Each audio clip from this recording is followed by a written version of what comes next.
Moi, ce que je fais, c'est que je m'imprime mes templates sur du papier à l'échelle 1 pour 1. On peut ensuite venir le mettre sur notre morceau de bois. Dans ce cas-ci, je pense que je vais être chanceux. Je pense que je vais pouvoir faire 2 fretboards avec ce morceau de bois-là. Vu qu'il est assez large. Ouais. Ça devrait être juste, mais ça va faire. On va regarder s'il n'y a pas de défaut apparent. Pour être sûr qu'on n'en perd pas. Non, c'est bon. Fait que tout ce qu'on a à faire, en fait, c'est de venir dessiner notre tour de manche.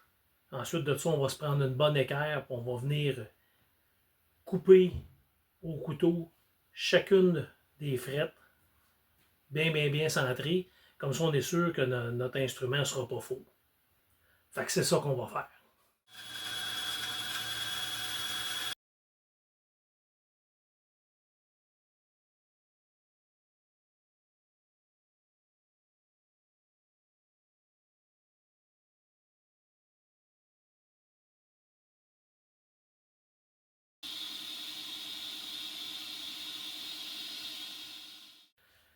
Fait qu'une fois que le fretboard est découpé, on peut venir coller notre plan à l'échelle dessus. Ce que je fais, c'est que je vais le reculer un petit peu pour me donner un petit peu de jeu de chaque côté du manche pour le sablage. Là, on va venir le coller en place. Puis prenez un ruban qui colle. Gâtez-vous comme du Rona.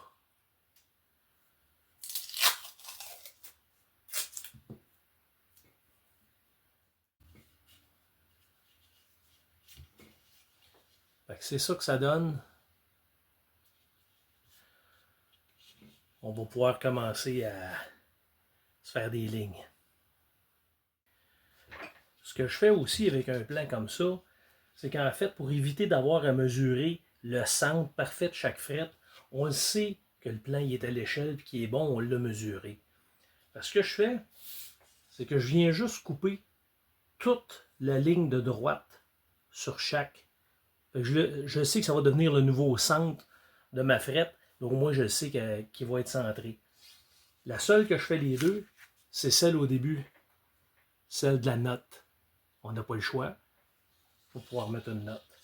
Il y a aussi que la première ligne que je vais faire, je ne la couperai pas au complet, je vais juste couper pour que le plan reste collé sur mon manche. Et puis quand vous faites ça, là, prenez une lame neuve. Toujours une lame neuve. Fait qu'on se prend une règle de stainless, quelque chose qui est bien droit. On prend la ligne de droite, presque dans le haut.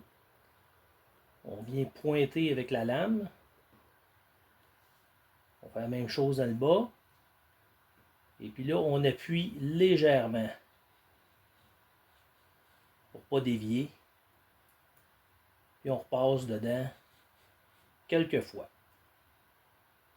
Juste pour être sûr que notre érable est marqué. N'oubliez pas, toujours utiliser la ligne de droite. Changez pas en chemin.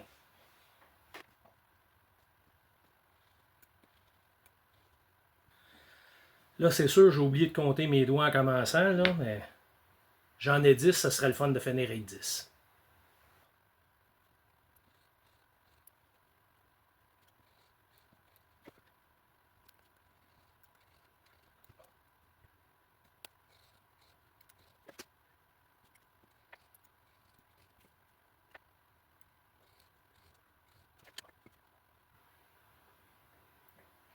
C'est un travail de moine. Il y a d'autres personnes qui font des travails de moine, mais c'est ça.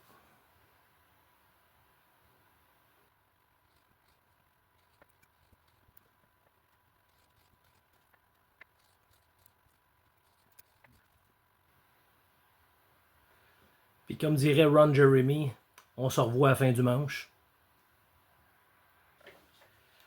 Fait qu'une fois que toutes nos lignes sont faites avec l'X-Acto, je vais venir enlever délicatement mon patron parce que je veux le garder le même jusqu'à la fin de la construction. Comme ça, on est sûr qu'on a toujours les mêmes dimensions.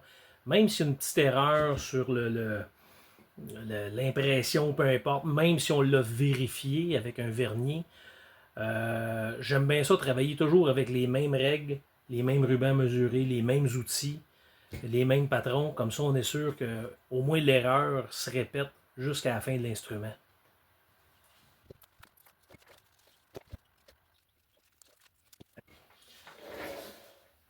Donc là, on est tous lignés.